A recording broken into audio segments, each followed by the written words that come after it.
Be sure to check out my store for the stuff I use and templates at a low cost, and get my everything pack so you can have everything in my store at a reduced cost, less than $20 if you tweet it out. What's up guys, Qehzy here, bringing you guys another tutorial.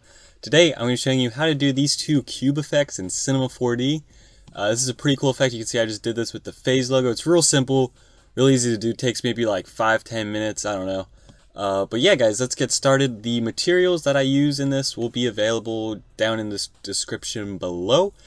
And the Lightroom I'm using is my own personal Lightroom for my store if you want to buy it, or just use whatever Lightroom you have. Not a big deal. But let's get right into it. So I'm just going to go ahead and hide these two guys. And the first thing you want to do is bring in either your logo path or use the text path here. And when you do that, I'm just going to go ahead and get the logo out. You can do the text. Let me get that phased logo real quick. Let me just center it. Alright, I'm going to bump up the size a bit too. Alright, and then you'll either have your text or your logo path, and then you want to go ahead and get an extrude. Put the path in there, and you want to set it to something like 250 or some big number like that. And then what the next thing you want to do is go ahead and get a cube, so you can just go ahead and press that and the cube will come up default. And you want to do 10, 10, 100. So X and Y are 10, Z is 100 in size.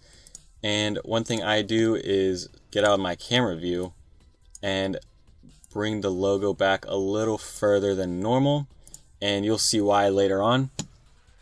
But then we want to go ahead to MoGraph and get a cloner and put that cube in the cloner, and then select the cloner, and we want to set the mode to grid array. And you want to make the size something big, so like 850 I think I did. So it's fairly beyond each end of the logo. And then for the next one you want to do about 500 or 550 I believe is what I did. And then the third one can stay at 200, that's no big deal. And then you just want to bump up the sizes, the count I mean, and so you want to do like 80 and maybe 65 for Y. And for some reason that's not updating. There we go. And then for the third one, you just want to do 1. There we go. So sometimes with this, it won't load in right away. You can see that like it just happened. The next thing you want to do is have the cloner selected and go ahead to MoGraph, Effector, and Volume. Now you want to just uncheck Scale in Parameter. You don't need that. And go to Effector, and where it says Volume Object, go ahead and drag that extruded logo or text in there. And then again on Volume, go to Parameter and check Visibility. And this might take a little bit to load. Alright, there we go. And you'll notice nothing really happened. And that's when the moving the logo forward now comes into play. So if you move it forward, now it starts to appear.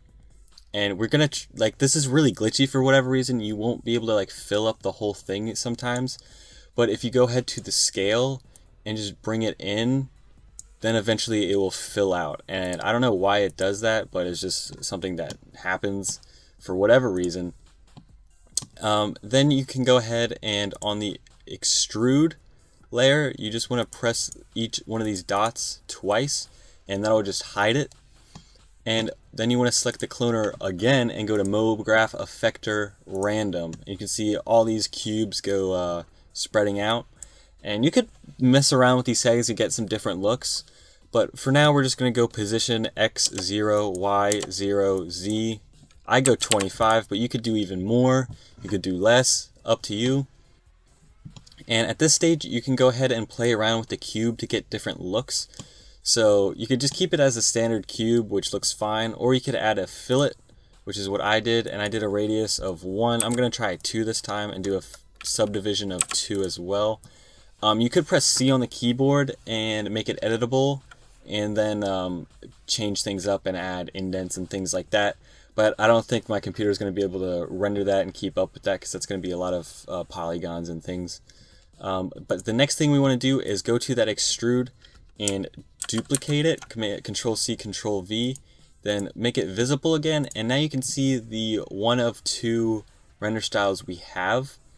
So I'm going to go ahead and add the material. So the material of the extrude is going to be this gray, actually no, it's not this gray metal, it's going to be these two materials, the weathered materials, and we're going to go ahead and drag them both on there, and then we're going to go ahead and get the brass color and drag it onto the cube. And now that is the first render done. I should have made the logo a little bigger. I think it would have looked a little better, and I might even have to bring it forward a little more for it to look good.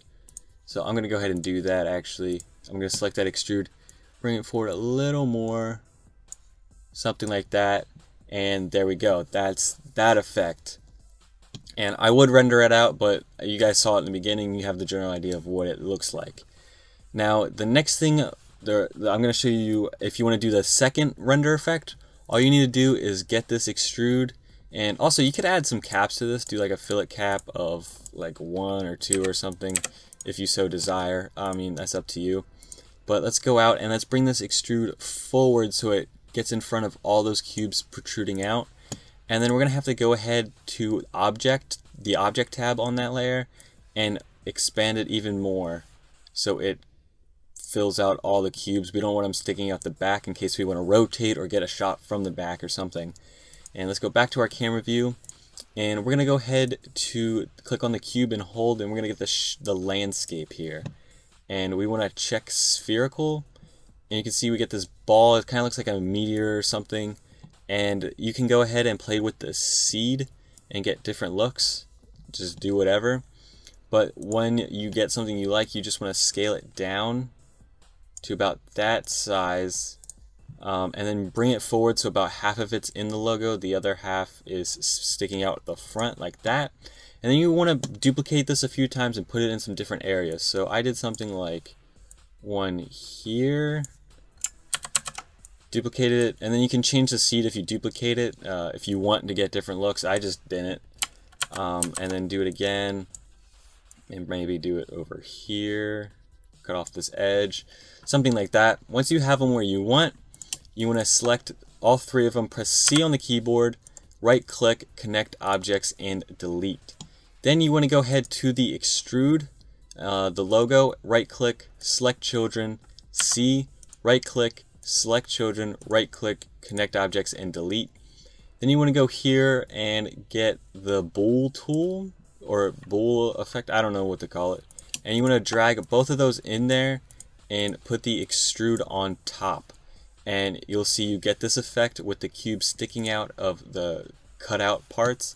And you can see this is a pretty cool look, and I think the gold really looks sweet on the cubes, especially if you add the fillet caps like I did.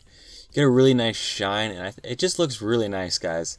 So hopefully you guys enjoyed this tutorial. If you did, be sure to drop a like, and follow me on Twitter at Qehzy, add my Snapchat, which is also Qehzy, for exclusive stuff. Subscribe for more tutorials, and I'll see you guys next time. Peace.